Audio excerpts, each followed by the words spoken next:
Hello students, good morning. SGY की इस online class में मैं वंदना शर्मा कक्षा 9 के समस्त विद्यार्थियों का स्वागत करती हूँ। बच्चों, मैं आपको प्रेमचंद जी द्वारा रचित कहानी मंत्र पढ़ा रही थी। तो उस कहानी में अभी तक आपने पढ़ा था कि जो डॉक्टर चड्ढा है, उनके पास एक बूढ़ा व्यक्ति अपने बीमार पुत्र को लेकर इलाज कराने के लिए आता है, लेकिन वो उसे देखने से मना कर देते हैं और चले जाते हैं। तो जब बूढ़ा व्यक्ति निराश हो जाता है, डॉक्टर उसे नहीं देखते हैं, तो वो उसे वापस अपने घर ले आता है, लेकिन उसी रात में उसका जो पुत्र था उसकी मृत्यु हो जाती है। तो यहाँ तक आप पढ़ चुके थे। इसके बाद आगे का जो दृश्य है वो डॉक्टर चड्ढा के घर का है। तो आगे की कहानी इस प्रकार से है कि कई साल गुजर गए। इस तरह से कई साल व्यतीत हो गए। डॉक्टर चड्ढा ने खूब यश और धन कमाया। जो डॉक्टर चड्ढा थे, उन्होंने मरीजों को देखा था, उनका इलाज किया था और मरीज उनके इलाज से स्वस्थ हो गए थे। तो उन्हें चारों ओर खूब यश और प्रसिद्धि मिली थी और इसके साथ साथ उन्होंने अपने इस डॉक्टरी के कार्य से अच्छा खासा धन भी कमा लिया था। लेकिन इसके साथ ही अपने स्वास्थ्य की रक्षा भी की थी। लेकिन इतना ही उन्होंने नहीं किया था। उन्होंने अपना कार्य तो किया ही था, लेकिन साथ साथ उन्होंने अपने स्वास्थ्य की भी पूरी तरह से देखभाल की थी, जो एक असाधारण बात थी। तो स्वस्थ रहना ये एक प्रकार से असाधारण बात है, क्योंकि उम्र के साथ साथ मनुष्य अपने स्वास्थ्य का ध्यान नहीं रखते हैं और यही कारण है कि मनुष्यों को विभिन्न प्रकार के रोग घेर लेते हैं। लेकिन डॉक्टर चड्ढा के साथ ऐसा नहीं था। उन्होंने अपने शरीर को पूरी तरह से स्वस्थ बनाए रखा था। यह उनके नियमित जीवन का आशीर्वाद था। वो स्वस्थ क्यों थे? क्योंकि वो नियमित जीवन व्यतीत करते थे। अपने जीवन में कुछ नियम बना रखते थे और उन्हीं नियमों के अंतर्गत वो अपने सारे कार्य करते थे।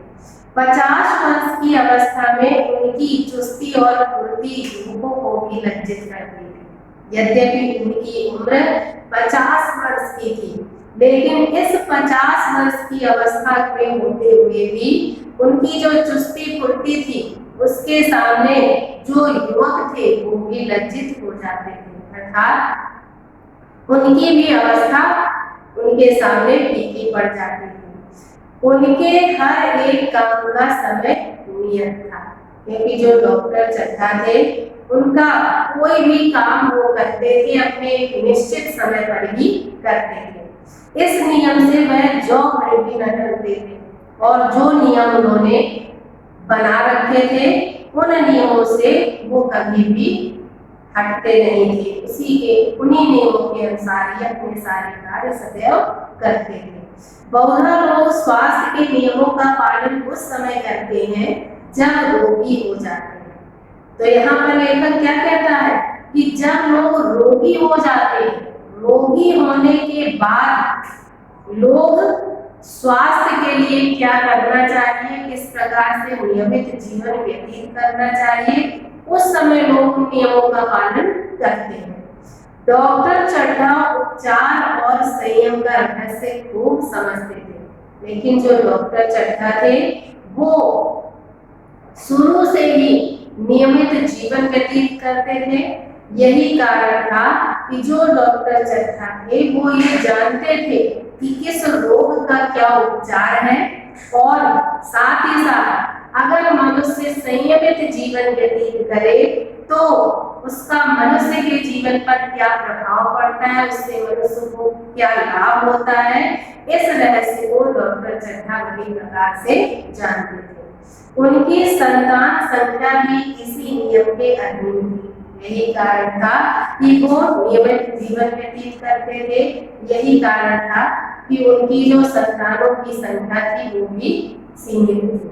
उनके केवल 2 बच्चे हुए। डॉक्टर चड्ढा के केवल 2 बच्चे थे, एक लड़का और एक लड़की। तीसरी संतान नहीं हुई।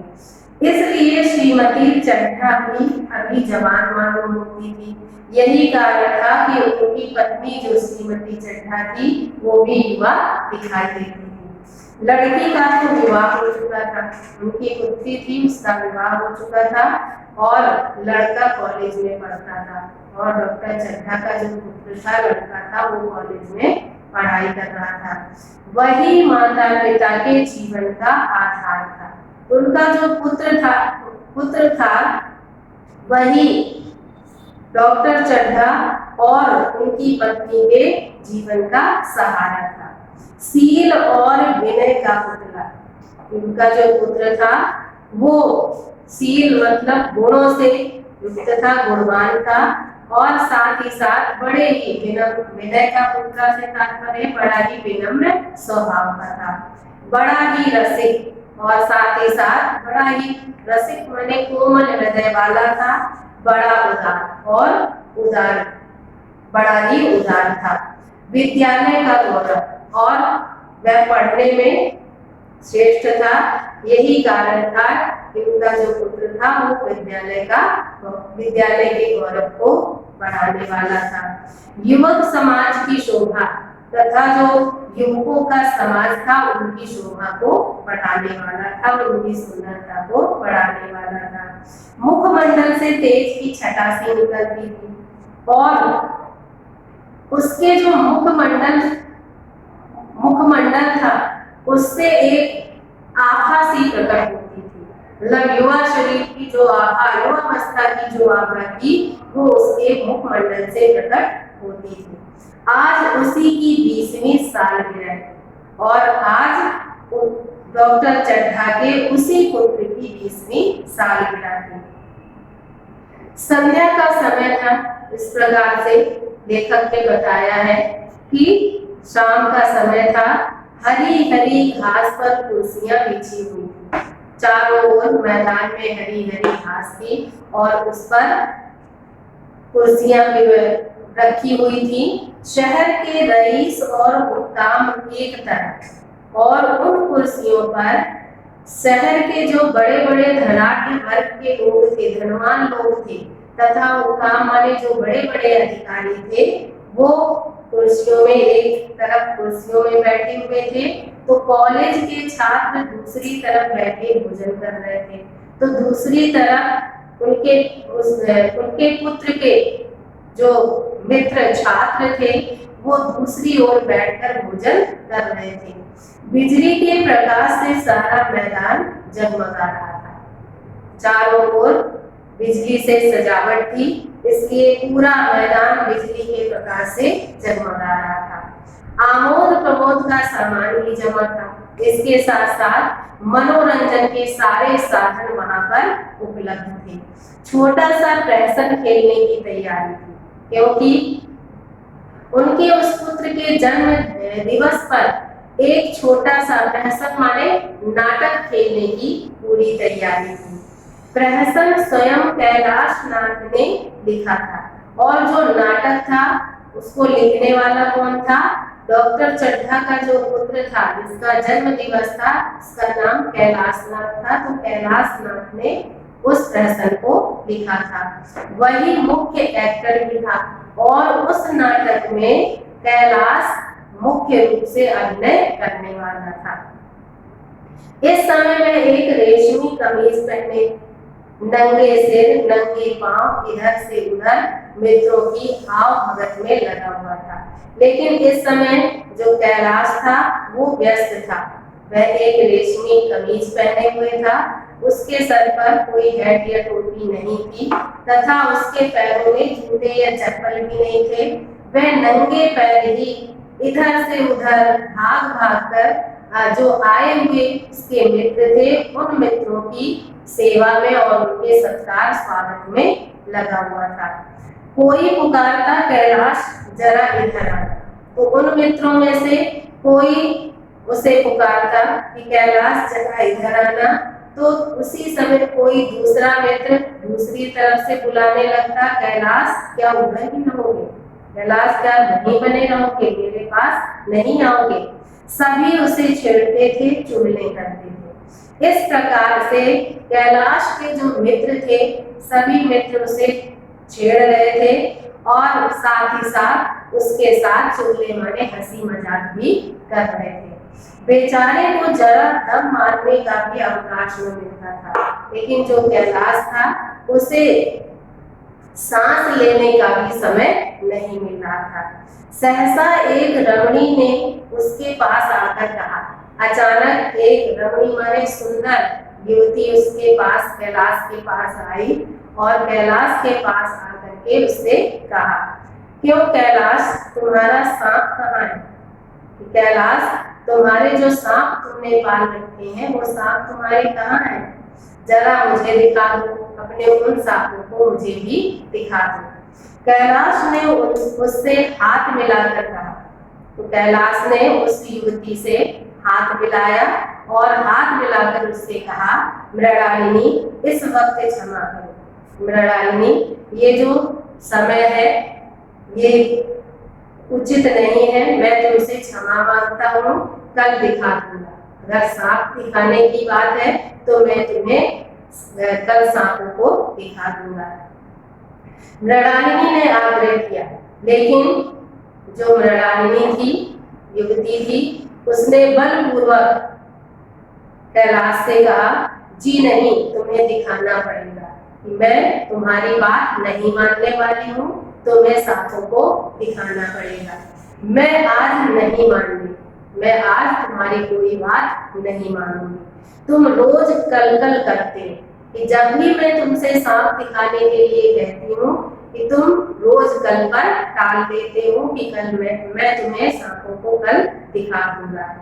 मृणालिनी और कैलाश दोनों सहपाठी थे। यहाँ पर लेखक ने बताया है कि जो मृणालिनी थी और कैलाश दोनों सहपाठी थे, एक ही कक्षा में अध्ययन करते थे, पढ़ते थे और एक दूसरे से प्रेम में पगे हुए, साथ ही साथ वे दोनों एक दूसरे से प्रेम भी करते थे।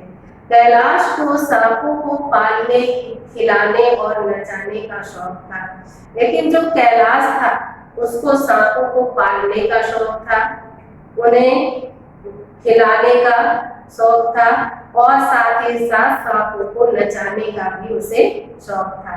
तरह तरह के सांप पाल रखे थे। तो कैलाश ने कई प्रकार के सांप पाल रखे थे। उनके स्वभाव और चरित्र की परीक्षा करता रहता था। तो उसने जो सांप पाल रखे थे तो उन सांपों का स्वभाव क्या है और उनमें क्या क्या विशेषताएं हैं, वो उन सांपों का सदैव परीक्षण किया करता था।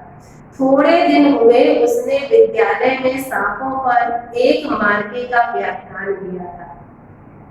तो यहाँ पर लेखक ने क्या बताया है कि अभी कुछ दिन पहले ही कैलाश ने अपने विद्यालय में सांपों के जीवन पर आधारित, उनकी विशेषताओं पर आधारित बड़ा ही उच्च कोटि का व्याख्यान या भाषण अपने विद्यालय में उसने दिया था।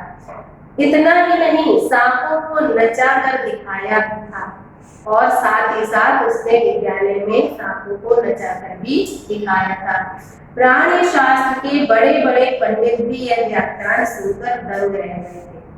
तो लेखक क्या कहता है कि जो जीव विज्ञान के जानकार थे, वैज्ञानिक थे, जब उन्होंने कैलाश के सांपों से संबंधित इस व्याख्यान को सुना तो वो विद्वान भी उसके व्याख्यान को सुनकर आश्चर्यचकित हो गए थे। यह विद्या उसने एक बूढ़े सपेरे से सीखी थी। तो सांपों को दिखाने की विद्या, सांपों को नचाने की विद्या और विभिन्न प्रकार की जो जड़ी बूटियां थी उनकी जो जानकारी थी उसने एक बूढ़े सपेरे से सीख ली थी। सांपों की जड़ी बूटियां जमा करने का उसे मर्ज था। जो कैलाश था उसे सांपों की जो जड़ी बूटियां थी उन जड़ी बूटियों को एकत्र करने का बड़ा ही बुरा भोग था। कहीं कोई भी उसे जड़ी बूटी मिल जाती थी तो वो अपने पास लाकर रख लेता था। इतना पता अगर मिल जाए कि किसी व्यक्ति के पास कोई अच्छी जड़ी है, फिर उसे चैन ना आता। अगर उसे ये पता भी चल जाए, जरा सा भी पता चल जाए कि किसी व्यक्ति के पास कोई अच्छी जड़ी बूटी है, तो वह उसके पास तुरंत जाता था और जब तक वह उससे जड़ी बूटी ले नहीं लेता था तब तक उसे चैन नहीं आता था, उसे लेकर ही छोड़ता था। वह उस व्यक्ति से उस जड़ी बूटी लेकर ही सांस लेता था। यही व्यसन था, यही उसकी सबसे बुरी आदत थी। इस पर हजारों रुपए हो चुका था और इन सभी कामों पर वह हजारों रुपए खर्च कर चुका था। मृणालिनी कई बार आ चुकी थी। वैसे तो मृणालिनी कैलाश के यहाँ कई बार आ चुकी थी, पर कभी सांपों को देखने के लिए इतनी उत्सुक न हुई थी। लेकिन जो मृणालिनी थी, कभी भी सांपों को देखने की उत्सुकता उसके मन में इतनी जागृत नहीं हुई थी। कह नहीं सकते आज उसकी उत्सुकता सचमुच जाग गई थी या वह कैलाश पर अपने अधिकार का प्रदर्शन करना चाहती थी।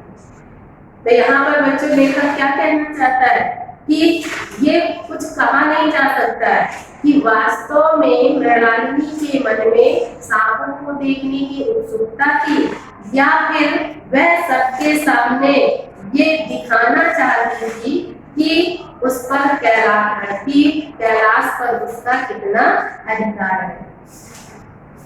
पर आग्रह उसका बेमौका था। लेकिन मृणालिनी ने कैलाश से सांप दिखाने का जो आग्रह किया था, जो विनती या प्रार्थना की थी, वो बेमौका था, अवसर के अनुकूल नहीं था, उसका उचित अवसर नहीं था।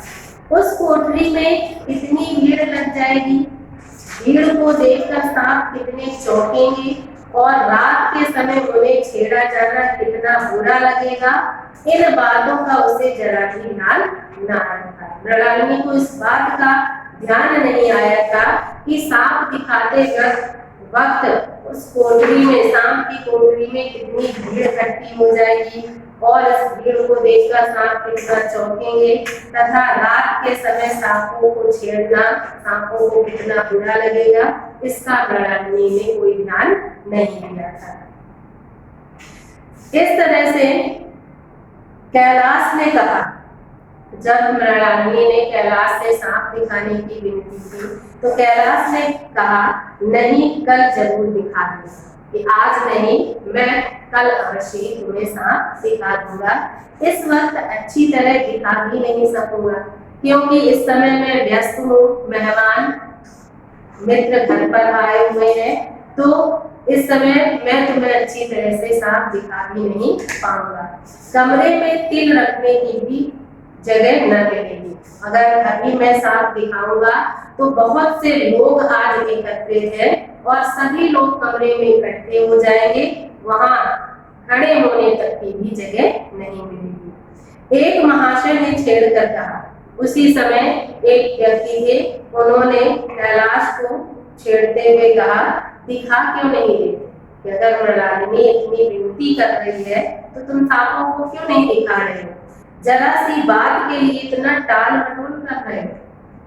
सांपों को दिखाना तो तुम्हारे लिए जरा सी बात है और इतनी सी बात के लिए तुम उनकी बात को टाल रहे हो। मिस गोविंद हरगिज न मानना। यहाँ पर उस व्यक्ति ने मृणालिनी की ओर संकेत करते हुए कहा कि मिस गोविंद, तुम कैलाश की बात को बिल्कुल ना मानना, देखे कैसे नहीं दिखाते। अगर तुम अपनी बात इसी प्रकार से अपनी सांप देखने की जिद करोगी, हट करोगी, तो देखो कैसे नहीं दिखाते, क्यों नहीं दिखाते हैं। दूसरे महाशय ने और रद्दा चढ़ाया।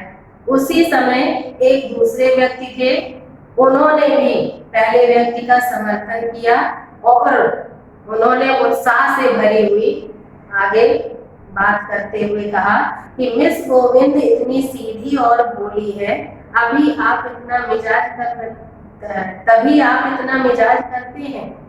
तो दूसरे व्यक्ति ने क्या कहा कि जो मिस गोविंद अर्थात मृणालिनी है, इतनी सीधी है, इतनी भोली वाली है, इसीलिए आप इतने नखरे कर रहे हैं। दूसरी सुंदरी होती तो इसी बात पर बिगड़ खड़ी होती। अगर मृणालिनी के अतिरिक्त अगर कोई दूसरी युवती होती तो आपके मना करने पर वह तुरंत बिगड़ जाती, क्रोधित हो जाती। तीसरे साहब ने मजाक उड़ाया। उसी समय जो तीसरे व्यक्ति थे उन्होंने भी मजाक उड़ाते हुए कहा, अजी बोलना छोड़ दे। अरे इतना ही नहीं, क्रोधित तो होती ही, लेकिन मैं बोलना भी छोड़ देती। भला कोई बात है? इस पर आपको दावा है कि मृणालिनी के लिए जान हाजिर है। भला ये कोई बात है? आप तो दावा करते हैं कि आप मृणालिनी पर अपनी जान न्यौछावर कर सकते हैं, तो फिर एक छोटी सी विनती उसकी क्यों स्वीकार नहीं कर रहे हैं? मृणालिनी ने देखा कि ये सौदे उसे रंग पर चढ़ा रहे।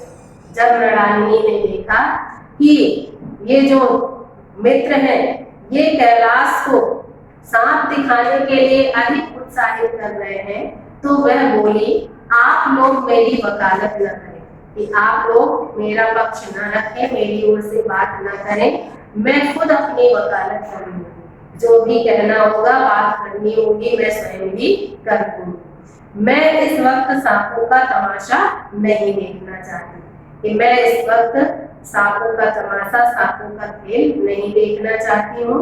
चलो छुट्टी हो, चलो ठीक है, अब कोई सांप नहीं दिखाएगा। इस पर मित्रों ने ठहाका लगाया। तो जब मित्रों ने मृणालिनी की ये बात सुनी तो सभी मित्र हंसने लगे।